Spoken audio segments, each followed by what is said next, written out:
Hey there, welcome back to Owl Dragon Adventures. I'm Scott Kegler. And I'm Rob McPherson. And these are our first reactions to Stars of Akarios.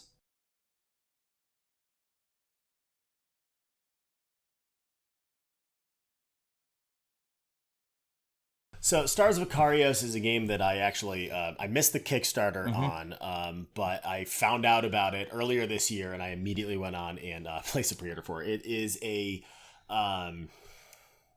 space exploration, space combat. I'm not sure exactly what category to put it in. I would say it's Gloomhaven meets X-Wing meets Seventh Continent. Yeah. So it's a game designed by Brendan McCaskell and Jonathan Thwaites. It's a large campaign game for sure. This is just the extra ships that I got with it because I didn't want to lug up the entire box on here. It's about the same size as a Gloomhaven box. Yeah, it's not small. Yeah, I don't like small games. Yeah, that's fair.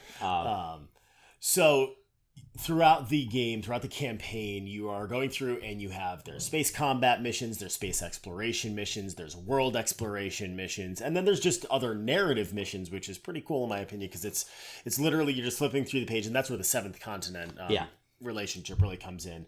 So it never feels it's always changing it up.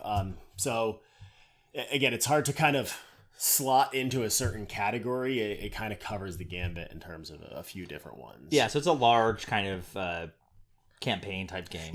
With lots to do, lots of choices, lots of missions and upgrading and that kind of a feel.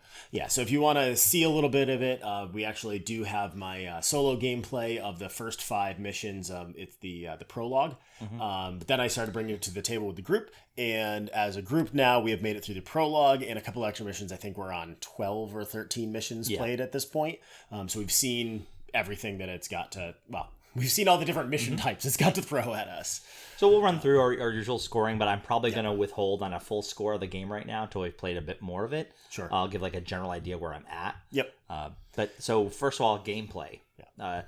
I have some. It's complex on this one. I really love parts of the game, and I like other parts of the game.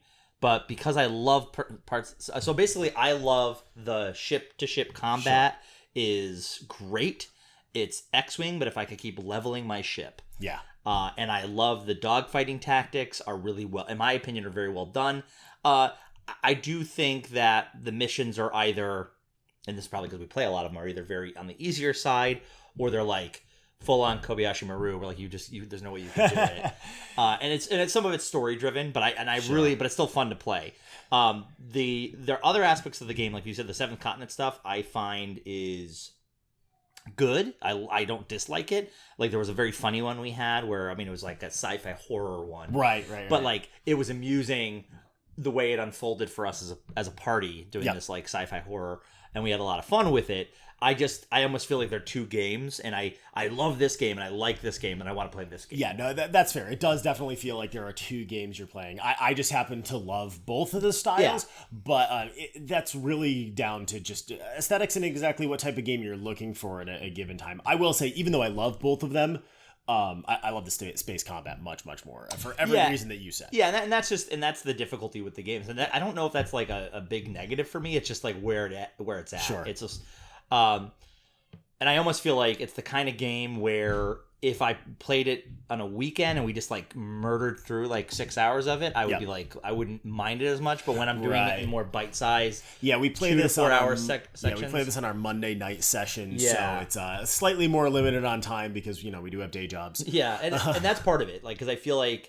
Because I want to just get a ton of space combat done. Right. Sometimes I'm like, can we just like get through this other stuff? But to that point, I think they recognize that as they designed it because there's probably 2-to-1 ratio of space combat to the other missions.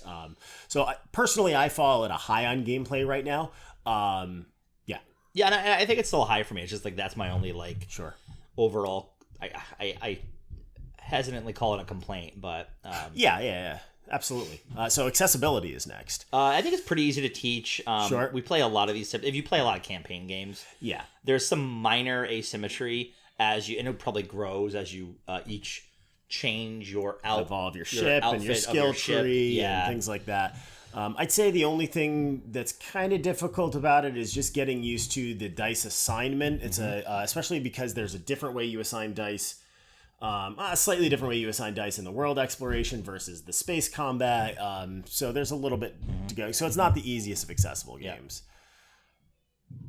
Where do you fall on? I think for me, it is I guess I call it medium accessibility, and that's not a ding. It's just that's not complex, but because there's a lot. It's not a game you can just hop into with no experience in gaming. Like we found it easy because we play a lot of games, but it's definitely it's a mid for accessibility. So gameplay, accessibility, design.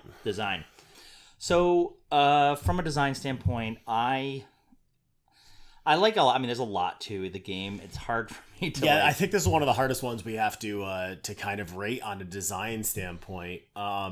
Just because there's so much of it.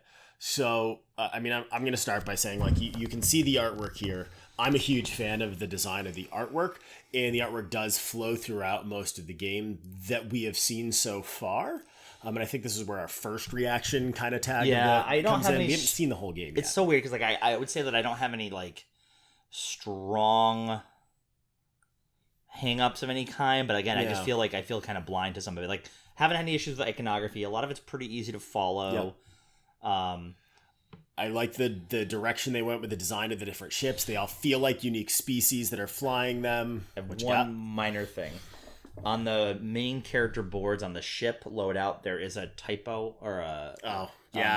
So they're putting out an errata soon with or they might have already put it out. Yeah.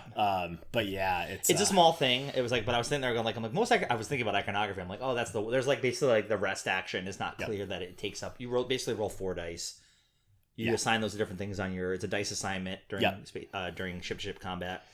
Your rest action means it has it listed as 3 different dice, but it means that you have to spend all 3. So usually they look like the squares are connected when you have to use that many dice, and they're separate when not.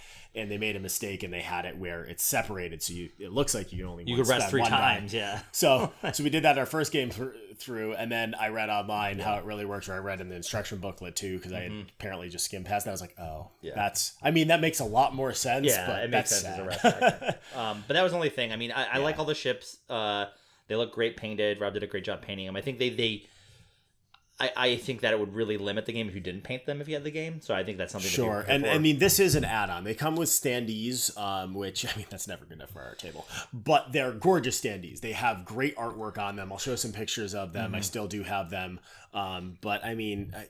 When I have the option to have spaceship miniatures, I'm gonna take spaceship. And I think miniatures. For dogfighting, it just adds a lot to the dynamic of Agreed. Like if I'm turning my ship and facing you, like just because I flipped the standee around, it doesn't. It's easier to see. Yep. And also, honestly, like, it speeds up the game because I'm like, oh, I'm pointed in this direction. Yep. Like it's easier to look at, and what other players are doing. Yeah. So I'd say design is.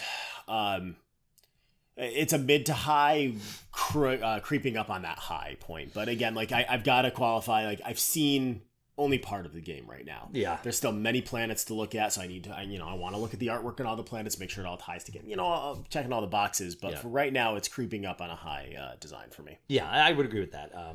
Again, I'll see where I land if I only finish the campaign, or at least or more through the campaign where I feel like I can comment on it. In 50 years. I know. It's not as bad as Gloomhaven. We're burning through the missions faster than we ever did in anything like Gloomhaven. Yeah, I will say that like none of it, or like we talked about Descent, Legends of the Dark. Like none of the fights have overstayed their welcome. In fact, some of the fights are like, please, we need more time. Because there's like it's more nail bitey. Yep. So yeah, it doesn't overstay its welcome for sure. I mean, sometimes that would happen with Gloomhaven. Yep. Or Descent. Yep. So that was design, quality. I mean, it's an excellent quality game. I don't have any complaints right now, especially with all the add-ons. I mean, base game, I wouldn't have any problems with it either. Sure. You still get the ship minis and character minis for your personal ships in the base game, minus one of the ships, the Charis, the one that Sean's flying. And they have game trays for everything. So we have our own little save trays, which is helpful. Love it. Yeah, especially games like this that are this big. I know Bard Song does something similar. Right. Where it's like, here's your little it's a save new trend tray. I'm liking to see. Yeah, that was Age of Galaxy does it. It's not a save per se, but it's just easier. It's just easier to have. Yep. I wish more games like that, like the campaign games, would like as a default to your point have that. It just makes it set up a lot. Like, here you go, throw them all out. Yeah, setup for this game is pretty quick. Mm-hmm. So yeah, for quality, it's got to be. I mean, even just thinking about base game, it's a high quality for me. As I said, the standees, which is normally for the bad guys, they're still great standees. Good thick cardboard. I think they're linen coated. But then you add in the ships. And you add in the neoprene mat, which grows it by 20%, which is one of the big things we like about when they do with neoprene mats. Yeah, if you're going to do a neoprene mat, like organize the space well and give me more, particularly in a game like this, or area control games. I want a little more space. Which finally brings us to right now is value of the game. Tough to say yet, because I feel like if you're the kind of person who's gonna, like, you just know you always kill through a campaign, then the value is very high. Sure. If you're not sure... Yeah, so this was all said and done. Everything in. It was the neoprene mat, the ships of Akarios, and the base game itself was just about $300 shipped, which is not bad for a massive campaign game. And that's kind of like an all-in on like a game like Burn Cycle is I would say comparable in price to... Having bought that too, all in? Yes.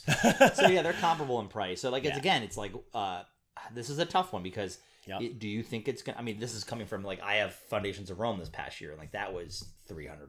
Right, but I will say that we've gotten Foundations to the table more than this because we lock in with a certain group, and if one of those people aren't available for that group, then we don't play it. That's the only difficulty. I say I think it's a high value game if you know you're going to play it, but like it's a caution. Like my caution there is that. Any of these campaign games can get like on the low end are like $100 to $150.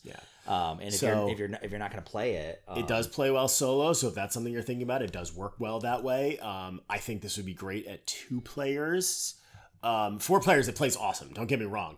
It's just we're adults. We have conflicting schedules, so it's tough. It's like anybody that plays D&D. It's like it's trying to get a whole game together and keep people. So that's the only thing I would say, like, before jumping in on this. Either, I think if you know you have a group that's going to play it, or you love this type of solo experience, sure, I think it's high value. Otherwise, it might be diminishing returns for you. Yeah, so I'm going to say, I'm going to hedge my bets on this. I'm going to put it somewhere in the mid to high value range because I don't think it's going to drop below mid, even if we only get halfway through, because I've had a lot of fun with it so far. And they do have a scenario builder where you can just fight out certain scenarios. So I think we can start playing this as a skirmish game at some point too, if the that's why I still out. haven't gotten Bard Song to the table yet. We want to do that, and that has a similar idea where like you can just play Bard Song without doing the campaign, which makes it more attractive. But it's tough. So it's just something that you're going to have to find yourself and plan for on a game like this. So overall, right now, and I'm going to say right now with all the caveats that we've given and everything, I am somewhere in the 9 to 9.5 range because this really scratches all of my itches in terms of the type of gameplay that I like. It's even got tile flipping in it. We'll see how it scales for me. Like I hesitate to give a full score yet, but like it's somewhere like in the 7.5 to 8, maybe 8.5, depending on like where it ends as a game for me. Sure. I really like the space combat. As things change and develop, hopefully with the planet exploration stuff, we'll see where that clicks. Because now, I also kind of ended up in a funny scenario in the last one, kind of doing my own thing, which was weird. No, that's right. Yeah, I was off by myself. The world exploration. You're like, I'm gonna go this way, and then we found all the objectives the other direction. Yeah, like, they were in Aliens, and I was in some sort of slapstick comedy happening outside. So it'd be curious what happens. Right. But we'll probably have some sort of a follow-up video on this eventually when we get through the campaign. Absolutely. Yeah. But that is the Stars of Akarios. It's my OOMM board games. So if you like this, if you have any questions about the game, go ahead and leave a comment or a question. We will get back to you on that. If you like this content, like to see more reactions, reviews, and other content, go ahead and like and subscribe. With that, we wish you good luck with all of your future board game adventures. And thank you for joining us on ours.